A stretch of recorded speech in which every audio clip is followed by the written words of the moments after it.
Hi there, friends. Today we are going to be tackling the front end, and you might notice I've got some weird lighting right now. Despite the fact that it is daytime and it is pretty bright outside, it is very cold. I don't know, you might be able to see my breath. Anyways, we are in the garage, we've got a little heater, and we're going to start tackling some of the stuff on the front end. I've got CV axles, upper and lower ball joints, and then the ball joint spacers. Before I got started, I thought I would show you one more time what all we're working with. So these are the Trail Gear family low range. See if I can get it without the glare there. There you go. And these are the 1.5 inch milled aluminum ball joint spacers. I've been told that these put extra stress on your ball joints, although many people run them. So I went ahead and got a full ball joint kit. So we're going to be replacing all of those. The spacer kit comes with new hardware, and that's all going to be torqued down to spec, and we'll go over that when we get to it. And then the CVs, if I can not shake the camera too bad by grabbing these. Let's see. Oh, be careful. There we go. The CVs are a Napa rebrand. And hopefully the glare isn't too bad. You can grab a part number off of there. But if you have questions about the part numbers or anything else, you can throw it in the comments down below. I will answer any questions that come up. But anyways, I'm going to get started. I have already blocked off the rear tire. I'm going to break the tension on the nuts on the front wheel spacer. We're going to get the spacer off, inspect it, make sure it all looks good. And then we're going to take the wheel off and start taking everything apart. So I will catch you guys up in the front end of the truck. So with an abundance of light, I show you, first off, by the way, we are all blocked off and supported on both sides. But I wanted to show the wheel spacer. I don't think I've shown these yet. I know I talked about them and I know that I linked them in a previous video, but these are, if I can show you there, Titan wheel spacers. And these do give me just enough clearance all the way around the bolts on the front of that hub. Now you do have to take the wheel spacer off to get to the hub, because as you can see it does cover the edges of the bolts, so you have no way to get them off. But I just wanted to show the nice fitment that I have all the way around, nice and flat. I've had these wheel spacers for many years, and that's why some of this dirt and grime is on here. But yeah, these wheel spacers are awesome. I don't see any weird warping or anything. They are, of course, hub centric. I've been torquing these down, all of these, with a drop of red Loctite down to 100 inch-pounds, and I personally have never had a problem. I know a lot of people are fearful of wheel spacers, but if you're going to go with some, go with the name brand and go with ones that are hub centric. Do not cheap out. So anyways, I figured I would just show those off because I don't think I've done it yet, and that makes for kind of a cool picture there, doesn't it?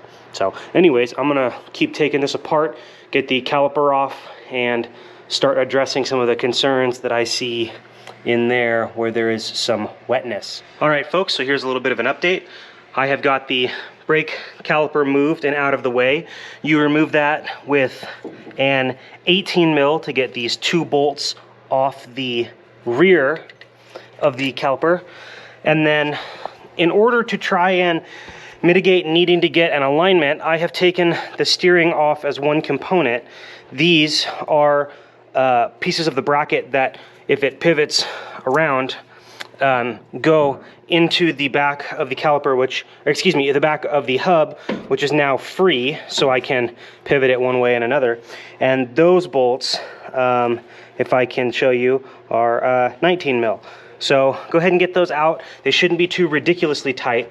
And then I figured I would try and show you here why we're actually doing this. And well, that's why. This boot is very much supposed to be connected right there. So I noticed when I was turning this that the boot was absolutely not at all connected. So yeah, we're gonna go ahead and get these CVs replaced, and I can see I do have some other work down the line. This is my sway bar, and the lower bushing here, well, maybe the upper bushing too, is pretty beat up. So there's definitely some work to be done in here. I can tell now that I need new shocks. These ones are a little bit older, but man, they've been putting in the work lately, so I appreciate them for all they've been worth. But I'm probably gonna replace it with some Bilsteins because I like Bilsteins, and we're gonna go from there. Looking in there at some of the other components, there's my starter, which looks to be in good working order, and most of the grease that I'm seeing in there, you can maybe see now if I get a little closer, has spewed out of this portion of the boot right here. So anyways, yeah, we're gonna get that replaced and hopefully cleaned up a little bit. And now that that steering is off without adjusting that steering tensioner at all, I hopefully will be able to mitigate the need for any sort of alignment when this is done. Now, I did loosen up the torsion bar, which is right here, which is what I have the caliper chained around. So potentially, once I put it all back together with the torsion bars, you know, there's a lot of adjustments going on here. I may just say, you know, screw it, I need to go get an alignment regardless. But we won't know until I put it back on the road and see how far off I am in one direction or another. So anyways, I just figured I'd give you a quick little update, and I'm gonna get back to it. I'll check in a little bit. So here's where we're at. There is the nut that holds the wheel bearing all together. And all that I've done is pop off the outer housing here using 2 screws to pop off that crazy glue that they sealed this one up with. All you do is pop off the dust cover off the end here, and then what I want is access to that snap ring right there, and I'm going to pull the snap ring off, and then I should be able to unbolt the upper and lower ball joints themselves and pull the whole hub assembly off the CV and out. So I'm gonna go ahead and get started on that. But I just figured I would show you, you can use the 2-bolt method to apply some pressure to slowly work this off of the actual hub assembly. So anyways, I'm gonna get back to it. Okay, using my trusty dusty snap ring pliers, got the snap ring off, and then this little washer is underneath it. And if I show you now, this is the end of the CV inside the hub assembly. I can just apply some pressure, and you can see now that it is actually separated, free moving, and it is coming off the back. So I know that the CV is not connected to the hub assembly anymore. The only way that it is connected right now are these. This is not it. These 4 bolt heads here for the upper ball joint, and then kind of hard to see, but 1, and then 2, and then 2 more on the other side for the lower ball joint. So I'm gonna pop those off, lift this whole thing up and out. Probably gonna say some cuss words that are not YouTube or family friendly. So I'm going to show you what it looks like when it's all done, not the actual process of it. So anyways, I'll catch up with you guys in a minute. Okay, so here's where we're at with the hub out of the way. You can see that I also got the CV out. That is where it bolts up there with those 6 bolts. And then you can see that the upper ball joint goes here, and the lower ball joint, which I have already popped out with a sledgehammer and a couple of swings. And then here is the hub itself. You can see this section back here is well, this one and that one are what I was talking about for the steering, and then these 2 are for the caliper. Obviously, the CV slides through there and was easily removed after taking that snap ring off. So I'm going to inspect the new CV, install it, get the ball joint spacer on, start getting everything mounted. Still need to knock out the upper ball joint off of the hub assembly, but I will do that here in just a sec. So stick around. And as I'm going through here and inspecting the parts, this is the Remand CV axle. It just has a little bit of dirt and grime on it right there, but it is nice and tight and clean, and all of the seals look good and the boots look good. So like that, can't wait to put that on there. Was going through and checking to make sure everything on the upper ball joints fits.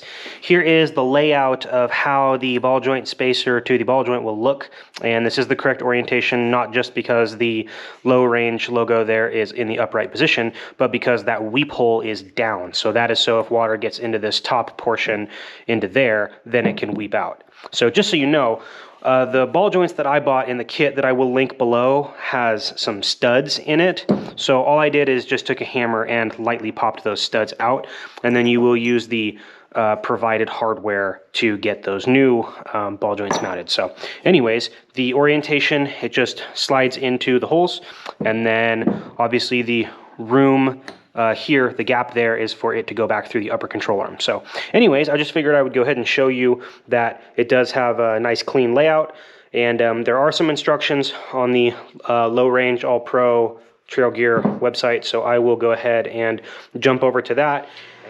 Well, thanks to movie magic, you wouldn't have had a break, but I did have to take a little bit of extra time. It's going to be kind of hard to show you with the way that I have it installed right now. Let me see if I shut off the main light. There we go.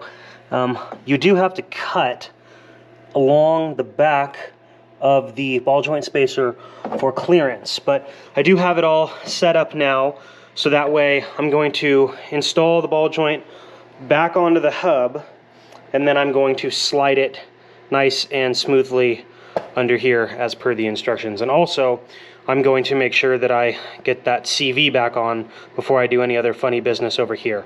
So I'm about ready to start wrapping this side back up.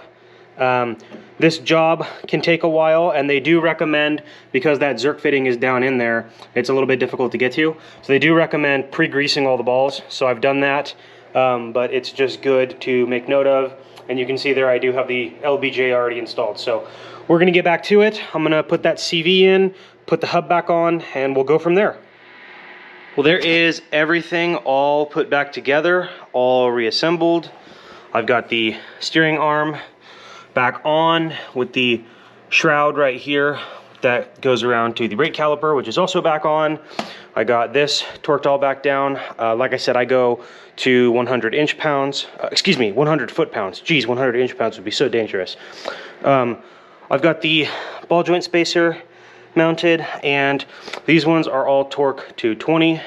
All of the castle nuts are on for the upper and lower ball joints. And there she is with everything put back together and the door open for a little bit better light. Show you back in there that everything is all connected and nice. And you'll have to excuse me for that weird cut you're about to see. The camera did die, so I had to run in and charge it while I was putting the tire back on. But I am getting started here on this driver's side. And again, that boot is horribly ripped for the CV. So really happy that I'm doing this job.